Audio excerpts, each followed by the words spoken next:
એક ગામની અંદર એક મજૂર પોતે ખૂબ મજૂરી કરે, પોતે ખૂબ મહેનત કરે, આખો દિવસ જ્યારે કામ કરે ત્યારે પોતે 300 થી 400 રૂપિયા આખા દિવસના એ કમાય અને ખૂબ મહેનત કરે, છતાં એ વ્યક્તિને સંતોષ, છતાં એ વ્યક્તિને પોતે મનની અંદર શાંતિ કે હું જે કંઈ કમાઉં છું એ સર્વશ્રેષ્ઠ છે અને મારા માટે પૂરતું છે.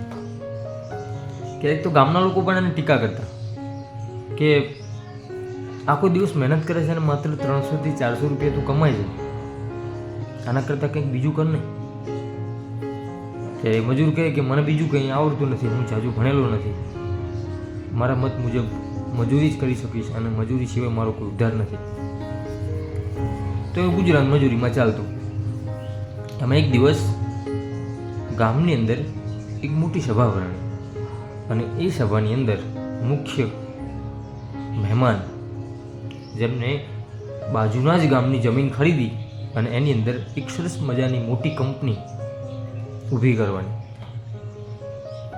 કંપની તો ઊભી થઈ ગઈ હતી, પણ હવે એમાં મજૂર ક્યાંથી લાવે, એમાં માણસો ક્યાંથી લાવે? ત્યારે સભાની અંદર એ કંપનીના માલિકે એવું કહ્યું કે મારે કોઈ એવા વ્યક્તિની જરૂર છે જે પોતે ખૂબ ઈમાનદાર હોય, ખૂબ મહેનતુ હોય, પોતે ખૂબ સારી રીતે પોતાની જવાબદારી નિભાવી શકતો હોય, એવા એક વ્યક્તિની જરૂર છે. જો તમારા ધ્યાનમાં અથવા તો તમારામાંથી કોઈ હોય તો મને આવી અને મળો, મારે એની જરૂર છે.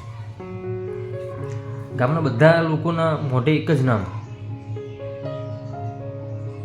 કે પેલા મહેશભાઈ નામનો જે મજૂર વર્ગ હતો, જે મહેશભાઈ મજૂરી ખૂબ કરતા, મહેશભાઈ એમનું જ નામ આવ્યું કે મહેશભાઈને મળીએ. મહેશભાઈ ખૂબ ઈમાનદાર વ્યક્તિ, ખૂબ સારા એવા વ્યક્તિ અને ખૂબ નિષ્ઠાવાન વ્યક્તિ છે. ત્યારે એ કંપનીના માલિક એ મજૂરને મળે છે અને એમને એક સિમ્પલ સવાલ પૂછે છે કે તમે આ મજૂરી કરો છો અને તમે 300 થી 400 કે 500 રૂપિયા કમાવો છો, શું એમાં તમારું ઘર ચાલે છે? ત્યારે મજૂર કહે, સાહેબ ઘર ચાલે કે ન ચાલે, પણ હું જે કંઈ કમાઉં છું એ નિષ્ઠાથી કમાઉં છું, ઈમાનદારીથી કમાઉં છું અને મારી મહેનતથી કમાઉં છું અને હું આમાં ખુશ છું.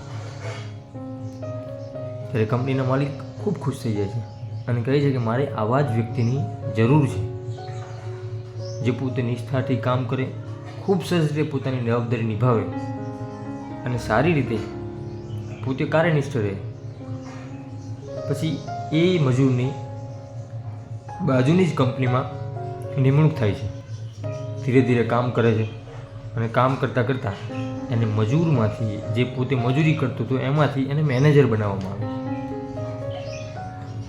ગામના બધા લોકો ખૂબ અચરજ પામી જાય છે, ખૂબ આશ્ચર્ય થઈ જાય છે કે મજૂરથી લઈ એને મેનેજર સુધીની સફર ખૂબ સરસ કહેવાય, ખૂબ સારું કહેવાય, એવું લોકો અંદર અંદર વાતો કરે છે. દોસ્તો, આપણા જીવનમાં પણ ઘણીવાર આપણી સાથે આવું થતું હોય છે, પણ આપણે ઘણીવાર મહેનત કરીને થાકી જઈએ છીએ અને પછી મૂકી દઈએ છીએ. જીવનની અંદર નિષ્ઠા, પ્રમાણિકતા આ ક્યારેય ના છોડવું જોઈએ. જો આપણે નિષ્ઠા અને પ્રમાણિકતાથી કામ કરીશું તો કદાચ આજે આપણે મજૂર હશું તો કાલે મેનેજર સુધી ચોક્કસથી પહોંચીશું. એટલે હંમેશા નિષ્ઠાથી કામ કરો, ખૂબ ખંતથી કામ કરો, દિલથી કામ કરો. મજૂરથી મેનેજર સુધીની સફર આપણી ચોક્કસ સફળ થવાની છે. એટલે ખૂબ નિષ્ઠાથી અને પ્રેમથી કામ કરીએ, ખૂબ ધન્યતાથી કામ કરીએ અને ખૂબ સારો એવો ગ્રોથ કરીએ. એક એવી આશા અને એક એવી પ્રાર્થના. દોસ્તો, આ વિડીયોનો સંદેશ તમને કેવો લાગ્યો કોમેન્ટ બોક્સની અંદર જણાવજો અને આવા જ બીજા વિડીયો જોવા માટે આપણી યુટ્યુબ ચેનલ હું અને મારી વાતોને સબસ્ક્રાઈબ ચોક્કસથી કરજો. દોસ્તો, ફરીથી મળીશું એક નવા જ વિડીયો સાથે. ત્યાં સુધી જય માતાજી.